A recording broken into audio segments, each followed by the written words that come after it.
మనం 2 days back ఒక సంచలనమైన news విన్నాం. తరగతి గదిలోనే 10వ తరగతి పిల్ల హార్ట్ అటాక్‌తో చనిపోయిందనే న్యూసు ఆంధ్రప్రదేశ్ మొత్తం సంచలనం సృష్టించింది.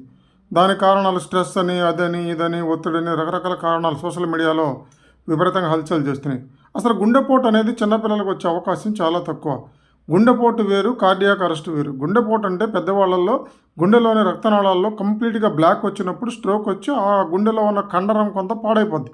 దానివల్ల వచ్చి మరణిస్తారు. దాన్ని గుండెపోటు అంటారు. ఆ బ్లాక్‌ని క్లియర్ చేయొచ్చు, స్టంట్ చేయొచ్చు, అది వేరే విషయం. కానీ చిన్నపిల్లల్లో ఎక్కువగా ఇలా ప్రాబ్లం రాదు. ఎక్కడో 10 లక్షల మందిలో దీన్ని కార్డియాక్ అరెస్ట్ అంటారు. కార్డియాక్ అరెస్ట్ అనడానికి వీళ్ళ గుండెలో ఎటువంటి రక్తనాళాలు పూడిపోవాల్సిన అవసరం లేదు. వీళ్ళకి కొన్ని రకాలైన పూర్వ వ్యాధులు ఉంటాయి. అవేంటంటే కొన్ని మయోపతీలు అని చెప్పేసి, కొన్ని రకాలైన సిండ్రోమ్ అని చెప్పేసి పుట్టుకతోనే వీళ్ళకి కొన్ని జబ్బులు వస్తాయి. ఆ జబ్బులు వచ్చినప్పుడు గుండె అంతా నార్మల్గానే ఉంటుంది. కానీ సడన్గా కార్డియాక్ అరెస్ట్ అవుతుంది. అరెస్ట్ వేరు, పోటు వేరు. పిల్లల్లో వచ్చేది అరెస్ట్. కాబట్టి ఇలాంటి విద్యార్థులకి కొన్ని రకాలైన ప్రాథమిక పరీక్షల ద్వారా ఈసీజీ తీయటం కానీ, ఎకో చేయటం కానీ ద్వారా దాన్ని గమనించవచ్చు. కానీ దాని మీద కొంచెం సిమ్టమ్స్ ఉంటాయి. సిమ్టమ్స్ అంటే పిల్లలు కొంచెం అసెంబ్లీలో కళ్ళు తిరిగి పడిపోవడం, సడన్గా ఆయాసం రావడం, గుండెదడ రావడం, ఏదైనా ఎక్కువగా 3-4 స్టెప్స్ గబగబా ఎక్కుతూ వెళ్ళినప్పుడు విపరీతమైనటువంటి గుండెపోటు ఆయాసానికి గురవుతున్నప్పుడు అలాంటి సిమ్టమ్స్ ఉన్న పిల్లల్లో మాత్రం ప్రత్యేకంగా పరీక్షలు చేయించుకుంటే ఈ వ్యాధిని ముద్దుగా గుర్తించే అవకాశం ఉంటుంది.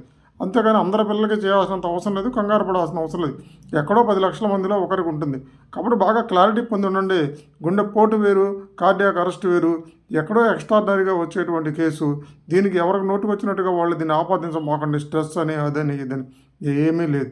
కాబట్టి పిల్లలకి అసెంబ్లీలో కదిరి పడిపోయినా కానీ రిపీటెడ్గా ఇట్లా ఆయాసం, గుండెదడ వచ్చినప్పుడు మాత్రం ఖచ్చితంగా కార్డియాస్ని కలిసి కొన్ని ప్రాథమిక పరీక్షలు చేసి దీనికి వైద్యం చేయించుకుంటే బయటపడతారు.